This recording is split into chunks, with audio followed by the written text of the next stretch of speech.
अस्सलाम वालेकुम नाज़रीन। आज आपकी खिदमत में हाजिर हुआ हूँ एक टूटे हुए सिलसिले को दोबारा से जोड़ने शुरू करने के लिए। पाक फ़िज़ाया में शमूलियत व्लॉग नंबर 4। तो पिछले तीसरे व्लॉग तक हम पहुंचे थे अपनी जूरी मोस्ट्रम में पीएफ को अलसूर रिपोर्ट करने में और लूटिंग टेस्ट पास करने में। क्योंकि 13 फरवरी 1982 को हमने रिपोर्ट की थी, तो लूटिंग टेस्ट पास करते करते अप्रैल आ गया था मेरे ख्याल में। तो जब हमें यूनिफॉर्म मिली तो वो मिली खाकी। उस वक्त एयरफोर्स में 2 यूनिफॉर्म चला करते थे। समर में, गर्मियों में चलती थी खाकी और विंटर में चलती थी ब्लू। तो हमें पहली यूनिफॉर्म मिली थी, वो मिली थी खाकी, कॉटन की होती थी वो। अब बड़े फौजी बूट BMS जिसे कहते हैं वो। उसके बाद जो हमारी यूनिफॉर्म हमें मिली, वो जब धुल के आती थी धोती थी तो वो स्टार्च कलफ शुरू होती थी, और कलफ भी इतना शदीद लगा हुआ था कि ट्राउजर को आप पकड़ते थे बेल्ट से तो यूं पूरी वो खड़ी हो जाती थी, यूं स्ट्रेट। तो बड़ी मुश्किल से हम उसको खोलते थे अंदर से टांग हाथ करके, मतलब उसमें सिलवटें ना पड़े, रिंकल ना आए उसमें, क्योंकि वो चेक हो जा रही थी। तो उसके अंदर अपने आप को संभालना एक फन होता था। फिर वो ट्राउजर शर्ट, वो भी वैसे कलफ शुदा उसको रखना, और उसके बाद उसको यहाँ पे टक इन करना ट्राउजर में, और उसकी यहाँ पे फॉल ऐसे बनानी, वो चेक होती थी हमारी। और जो मेरे लिए सबसे बड़े मजेदार दिलचस्प बदलाव होता था, वो हमारी होती थी बेल्ट, मोटे पट्टे वाली होती थी। वो जो बेल्ट होती थी, अब मेरी, चूंकि मैं स्लिम स्मार्ट आदमी था, मेरी वेस्ट थी 28, तो वो सबके लिए एक ही बेल्ट होती थी। उसके अंदर वो ऑप्शन दी होती थी, जितना मर्जी आप टाइट करना चाहे कर लें, लूज करना चाहे कर लें, तो हर को अपने हिसाब से उसको सेट करना था। मैं वायद एक ऐसा कैडेट था शायद, या मेरे साथ एक दो और भी थे, मुझे याद है। एक मेरा दोस्त रफीकी स्क्वाड में था, वो भी मेरी तरह ऐसी था। एक सफ़ी स्क्वाड में था, स्क्वाड्रन मीन हॉस्टल बता रहा हूँ।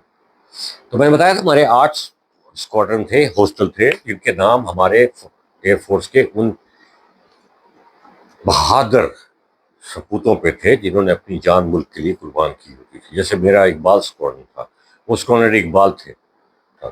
एक रफीकी था, वो में सब में सरफराज रफीकी थे, उनके साथ भी ऐसे सफ़ी थे, ऐसे बिनास स्क्वाड्रन था, ऐसे आलम स्क्वाड्रन था, मैं MM आलम के नाम पे। एक सलाउद्दीन था, एक मुनीर स्क्वाड्रन था, एक यूनुस स्क्वाड्रन था।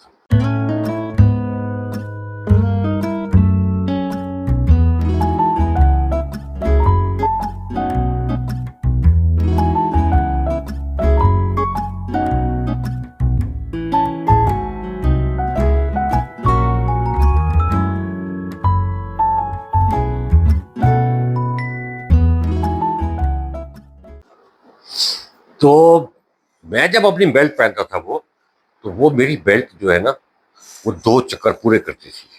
मतलब यहाँ फंसाने के लिए एक चक्कर यूं अंदर बेल्ट पे ना, फिर उसको ऊपर से गुजार के फिर यहाँ पे यूं लेके आता था। अब लूप होते थे यहाँ पे, जैसे ये ट्राउजर के अंदर होते हैं ना, जैसे ये जहाँ से ये बेल्ट गुजारते हैं, ये देखिए ये बेल्ट जा रही है, ये लूप होता है।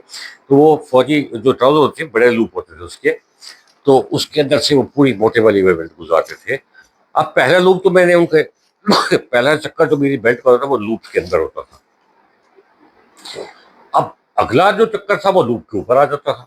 यार इतने लूप तो मोटे नहीं थे, खुले नहीं थे कि मैं 2 चक्कर उनके अंदर से घुमा देता। तो जब मैं दूसरा चक्कर देख के मैं इसको बंद करता, अब जब मेरी इंस्पेक्शन होती यूनिफॉर्म की, सब कुछ ठीक होता, फिर कहते यार कि ये तुम्हारा लूप कहाँ है, तो 7 लूप तो नीचे घुसा हुआ है, व्हाट इज दिस।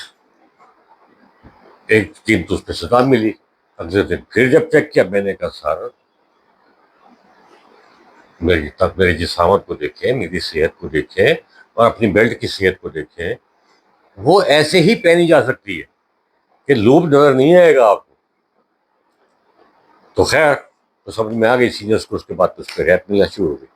पर वो जब से हमारी जो थी वो आसमान का कलर हो रहा था, हमारा रेड हो रहा था, तो वो एक तो यूं वो जो होती है रैक जिसे कहते हैं, जहाँ लगता है वहां पे हमारी वो सफेद पट्टी में ना बिल्कुल एक पतली सी रेड लाइन होती थी, वो यूनियन मोस्टम पतली सी, तो वो हमारी यहाँ पे लगी हुई थी।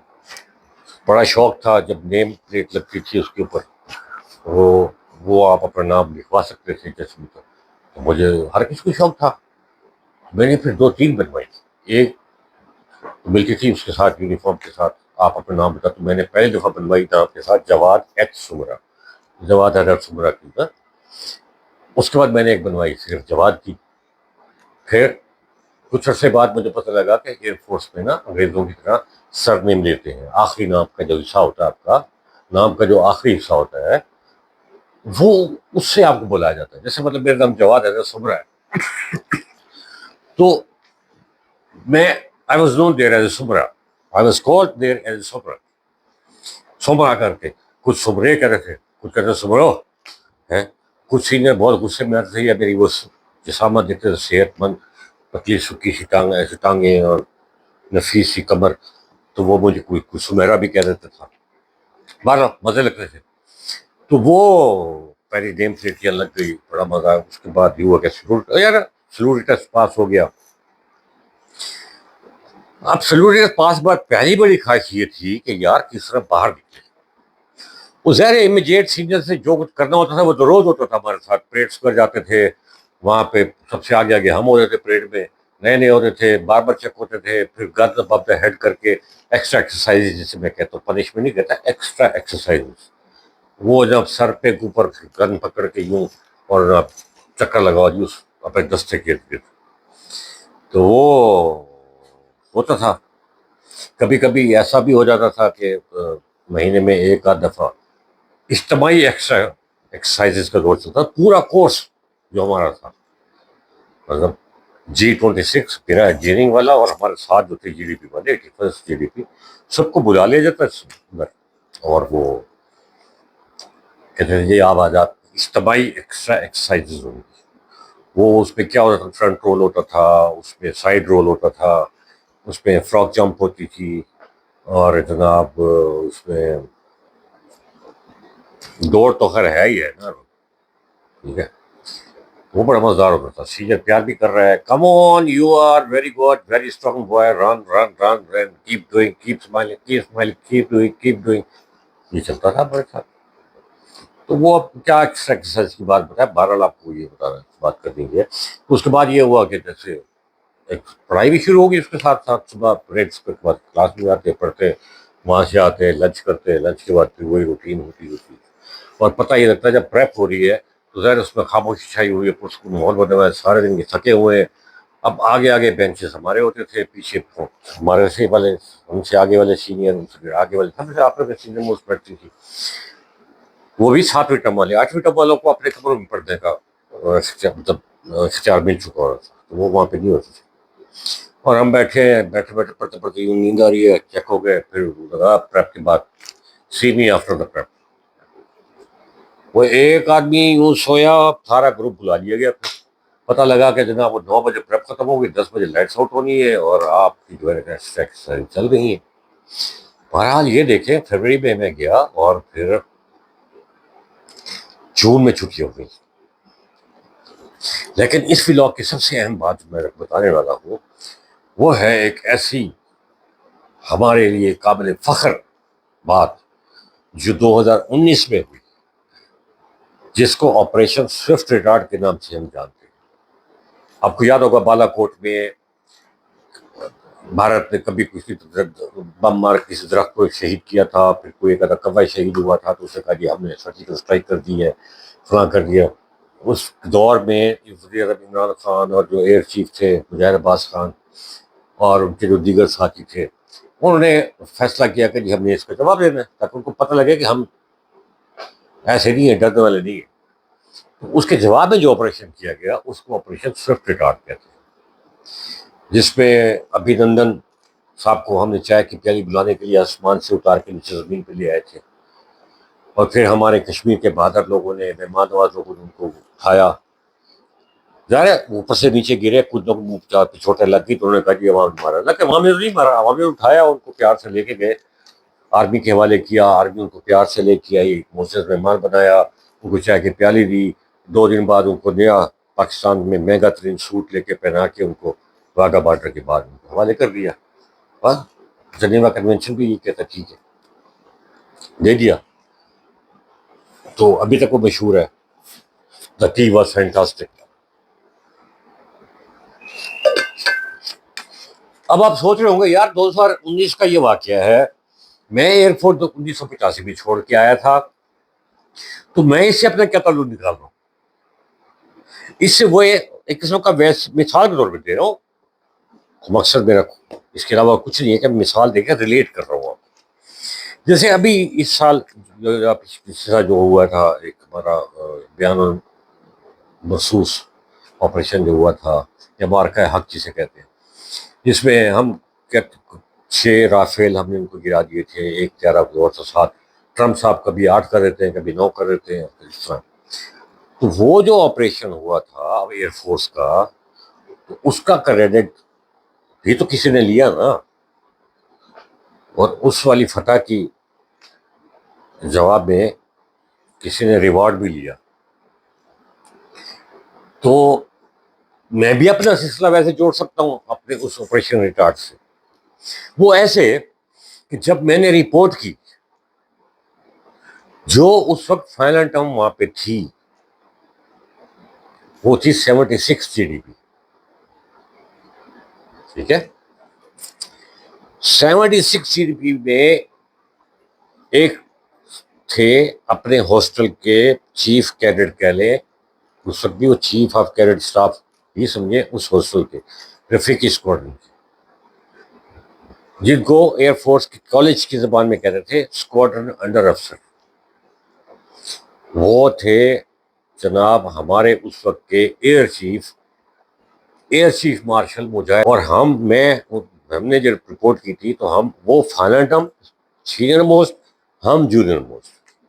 एक तो मेरी ये निस्बत बनती है उनके साथ, तो मैं भी तो कुछ शाबाश ले सकता हूँ ना। हिस्सा आपका क्या सुनो, मेरा भी हिस्सा है ऑपरेशन रिटार्ड में, कि I have stayed for 6 months with that leader of Pakistan Air Force who led the Air Force in that successful operation. The name is then Chief of Air Staff, Air Chief Marshal Mujahid Abbas Khan. Second, उससे भी ज्यादा जो मैं आपको बताऊं, आपको याद होगा उस ऑपरेशन के बाद टीवी पर एक प्रेजेंटेशन आके दी थी एक एयर मार्शल हसीब प्राचा ने। He was the mind after the chief of air staff in that operation Swift retard. कहते हैं हम चुप थे कि बर्बाद ना हो जाए गुलशन का सुकून, नादां ये समझ बैठे कि हम में कुव्वत ललकार नहीं है।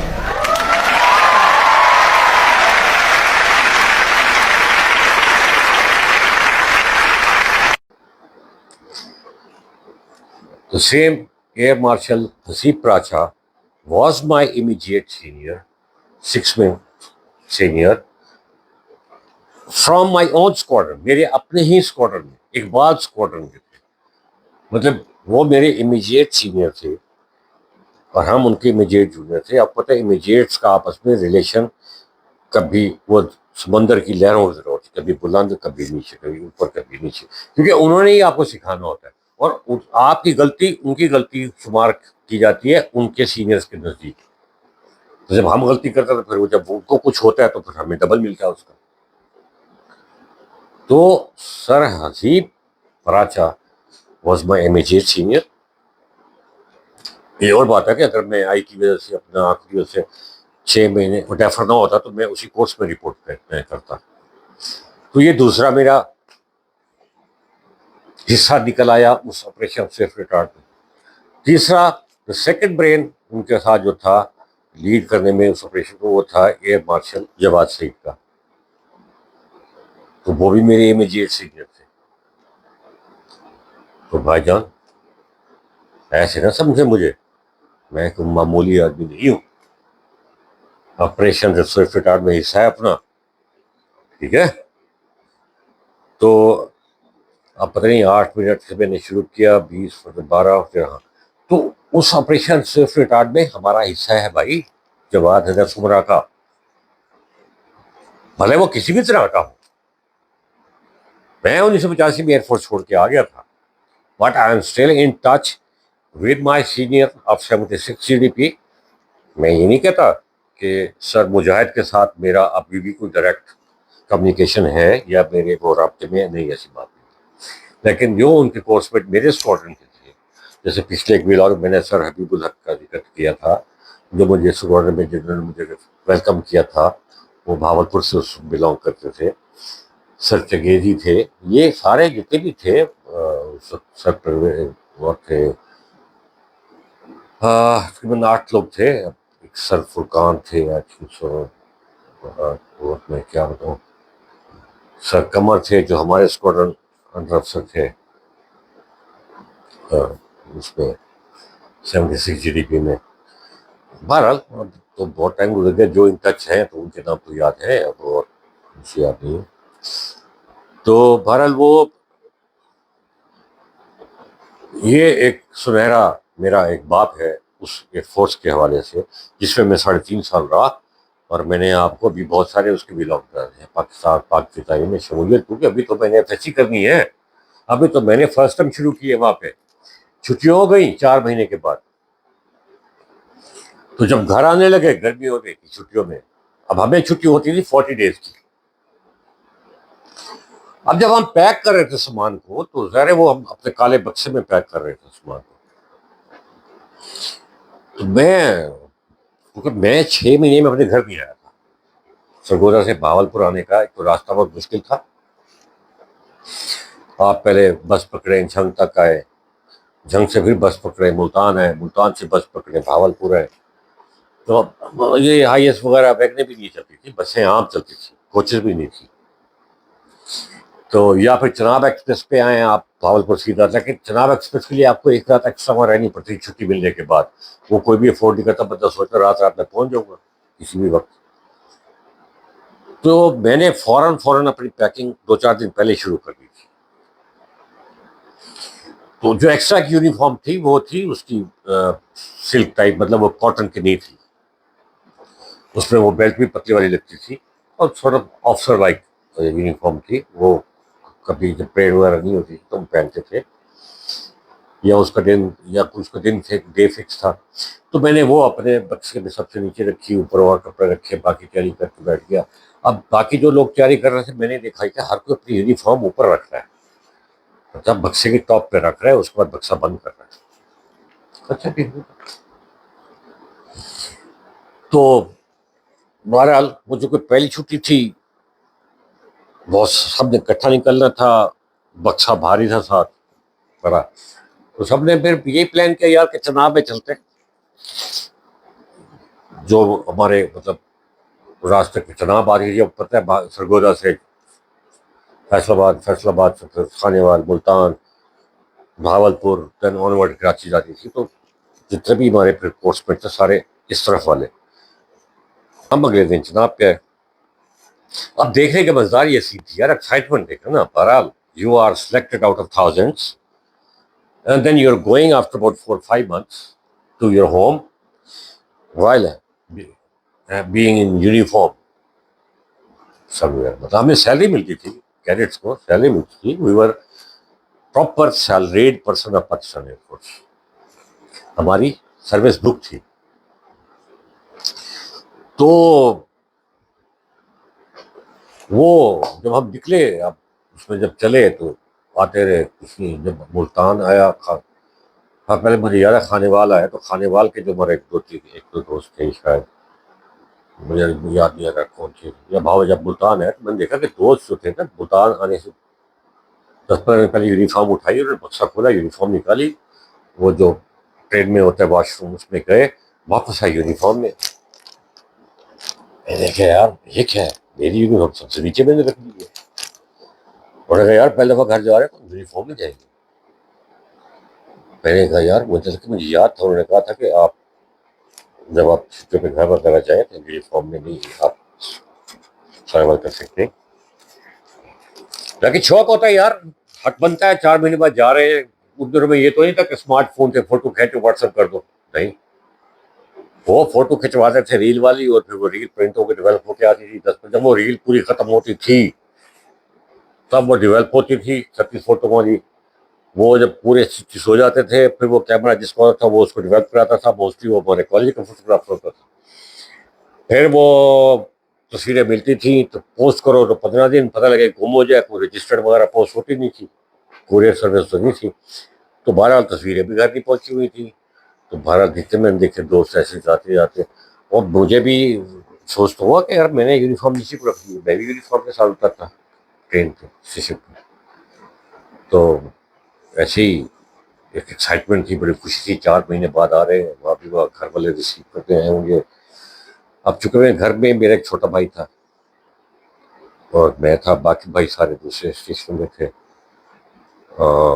वाले साहब जो थे वो खालिद से सेहतयाब हुए थे, तो वो बहुत ना ड्राइव करते थे ना वो वॉक तो कर लेते थे, लेकिन इतनी तो नहीं कि मेरे लिए वो स्टेशन पे आते।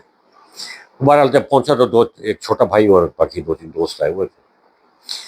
तो अब अपने यहाँ सीरीज में उस वक्त इजाजत थी कि आपका जो नॉर्मल ड्रेस होता है, मतलब आप ट्राउजर जीन्स जो भी है पहन के घर उतरे। घर पहुंचे तो सबसे बड़ी खुशी तो हुई, पहले अम्मा का एक जो होता है वो अंदाज मिलने का देखकर 4-5 महीने बाद, वो तो अनमैच है यार, किसी के साथ उसका मुकाबला ही नहीं है, कंपैरिजन ही नहीं। जिस तरह अम्मा ने दरवाजा के बाहर खड़ी हुई थी रोड पे, मैं जनाब उतरा, पहले अम्मा ने भाग के करने लगे, यकीन करें यार 4 महीने की थकावट खत्म, गुस्सा खत्म। और भाई ये जो हम सोचते थे कहाँ फंस गए यार, घर का आराम छोड़ के यहाँ का सब कुछ खत्म। ऐसी एनर्जी आ गई, ऐसी फ्रेशनेस आ गई अम्मा ने जब गले लगाया 4 महीने के बाद। 13 फरवरी, 13 मार्च, 13 अप्रैल, 13 मई, 13 जून, जो 15 जून को छुट्टी हुई थी ने 40 दिन की मुझे याद है, हमने 1 अगस्त को शायद रिपोर्ट वापस कर दी थी। फिर वो भाई छोटा साथ था, उसके बाद अंदर आए तो वाले साहब से मुलाकात हुई। ओह, आई मीन बच्चों की अच्छी चीजों को तो सबसे ज्यादा अगर इंजॉय करता है वो मेरे ख्याल में वालिदैन ही करते हैं, no one else can, I believe tell you. So अपने वालिदैन को जेन्युइन तरीके से अच्छे नंबर ले ले, अच्छी स्पोर्ट्स में कामयाब होकर दिखा दे, कोई ट्रॉफी लेके दिखा दे, डिबेटर है तो डिबेट में जीत के दे जब आप घर आएंगे, कोई और अच्छी एक्टिविटी करते हैं जिसमें आप विनर होकर घर आएंगे, तो आप देखिएगा सबसे ज्यादा दुनिया में खुश होने वाले 2 ही लोग होंगे, आपके वालिदैन, माँ और बाप। घर पहुंच गए, अब घर की छुट्टियां का नाजी गुजारते हैं। इसके बाद का जो मैं व्लॉग करूंगा वो मैं व्लॉग करूंगा अपने एक पूरा व्लॉग अपने एक कोर्समेट पे।